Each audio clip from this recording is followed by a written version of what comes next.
So this is interesting because in your report you talk about all the ways that the CCP is attacking Shen Yun. But it also seems like then if they're able to successfully propagandize other people, they could get, maybe actually Chinese people or other people who are tied to China criticizing Shen Yun on their behalf without even really knowing it. Oh, for sure. I mean, I think that's one of the core tactics. I mean, mostly the diplomats they'll go after the theaters because they think those are an easy target, but their very next move is Ministry of Foreign Affairs for that country or whatever the equivalent is to try and sort of pressure that government in that country to then go to the theater and say, you know what, we can't do this. And in some cases, they even go after companies. And every time they go after it, it's not just don't do this or will sever economic ties. They'll include that kind of stuff, but they're always sliding in stuff like this is a dangerous group. The propaganda is always there, whether it's a letter, an in-person meeting, an email. And so they're trying to not only go after the theaters, but they're trying to get that government and the people in that country to do their bidding as well. I mean, is this a normal thing? Does the Russian government do it? Does the Iranian government do it if you want to have like a Persian dance show? I have never heard of that. Certainly would never be of this scale. I mean, I think, if you look at, to no surprise, right? When Freedom House did, I think they did the best study on transnational oppression overall back in 2021. And to no surprise, right? They found China is by far the worst aggressor of that all around the world. And then if you look at China itself, and even some of the leaked documents coming out of the CCP, Falun Gong is the centerpiece of their transnational oppression. So I think that indicates that China does this way beyond anybody else. I've never heard of anything approaching the scale of this kind of campaign going after an arts company or some sort of group that's either doing arts or freedom of expression, things like that. So just to be clear, you're saying Falun Gong is still their number one international target?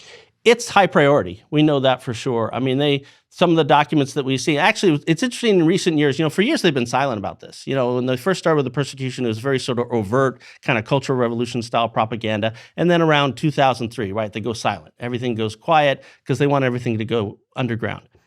Over the last 3 years, we actually did a report on this about 3 months ago where we went back the last year or two, and what's new is that you start to see public speeches of CCP officials, both sort of at the provincial level, even some at the national level, starting to be overt and public about how important Falun Gong is as a political enemy.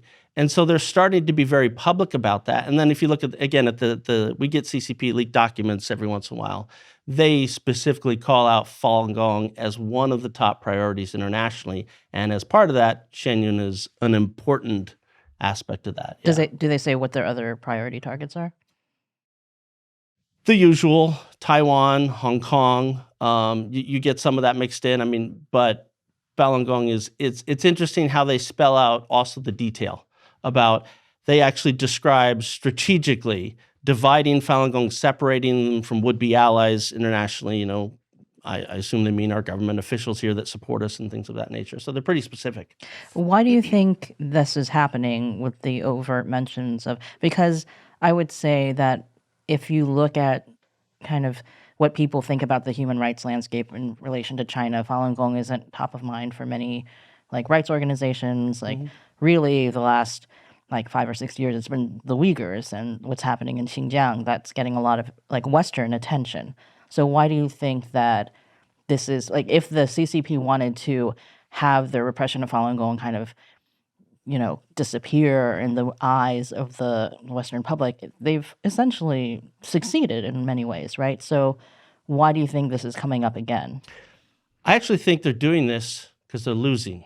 And what I mean by that is, they've gotten to the point where they realize Falun Gong's not going to go away, right? When this persecution first started, right, Jiang Zemin was 3 months, we're going to stamp them out. That didn't happen, obviously. 25 years later, Falun Gong's very, very active. You got tens of millions of people doing a lot of civil disobedience activity, spreading the word about what the CCP is doing to them, all that kind of stuff inside China. Outside China, there is no other group. If you look at companies and human rights organizations and other projects that have come out of the Falun Gong community, Shen Yun being one of them, there is no other group that is this visible and this impactful, I would say, on the world stage about articulating all the stuff the CCP doesn't want you to talk about. What's the nature of the CCP? What's real Chinese culture, and how is that separate from the CCP? So my sense is, I mean, none of us are in the back rooms of when the CCP is devising whether they're going to go public again or not on Falun Gong. But my sense is this is coming out as Shen Yun and other groups like this are becoming really impactful on the world stage, and they realize that they're not going to get rid of Falun Gong. They're way past that. So now the only fight they can have is one of narrative. Can we malign or marginalize Falun Gong enough? Can we marginalize Shen Yun enough where people stop listening to them? And I think that's why they're going public. I mean, Shen Yun has become a meme. That's exactly. Memes are the most powerful thing in the world currently. Well, what I find interesting is 10, 15 years ago, if somebody were to criticize Falun Gong, it would be basically repeating these party talking points. Maybe that, Falun Gong, it's China Scientology, or they have all these kinds of weird beliefs.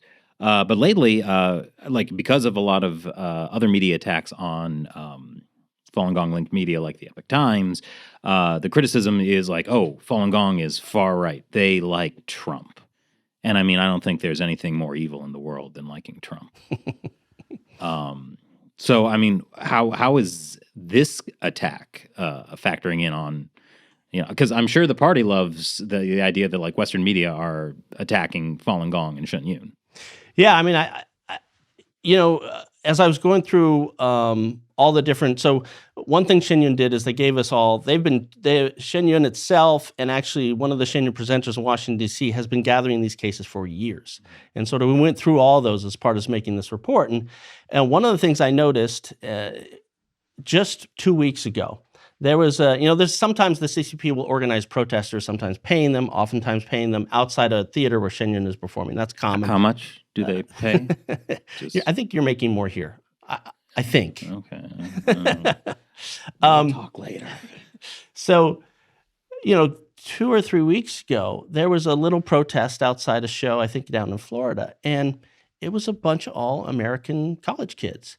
And they were holding up a sign. One of them said something like, "Oh, Falun Gong is racist because they don't allow interracial marriage." And I thought that was interesting. It goes directly to the heart of why we did the report now. And that is what the CCP has realized is, okay, most of their attempts at this point, aside from the Belt and Road countries, have failed to stop having Shen Yun be hosted. And so they said, okay, if we can't get the show canceled, we're going to get Americans to not want to go. So how do they do that? For years, they've been looking at the hot button issues here in America, and they're trying to they've been doing the cult thing for a while, but they've been looking at the hot button issues, and they're saying, okay, how can we use these to sort of malign Falun Gong and by extension Shen Yun? And for a few years now, they've been trying to put this idea that, as an example, that Shen Yun's racist because we don't allow interracial marriage. So problem with that is reality, right? If you look at the Falun Gong community, not just across the United States, but around the world, there's probably more interracial marriages in that community than most communities. So it's total BS.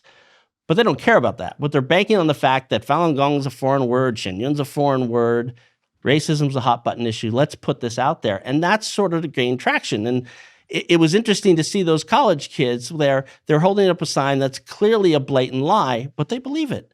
And not only are they not going to go see Shen Yun because of that, they're willing to stand out there and protest. That is the CCP directly manipulating the way Americans think. And I think that's what's particularly dangerous about the broader transnational repression against Falun Gong, but specifically what's happening with Shen Yun. And that's one of the reasons we decided, we got to do this report now, and so people see how the CCP is kind of engineering this whole thing. Did anyone talk to those college kids? I'm just kind of curious. I hope so, because I was shocked to see that. It just seems kind of, you're talking about a small Florida town, or? I don't remember which city it was, but it was in Florida. Yeah, it just a college town. A college town in Florida.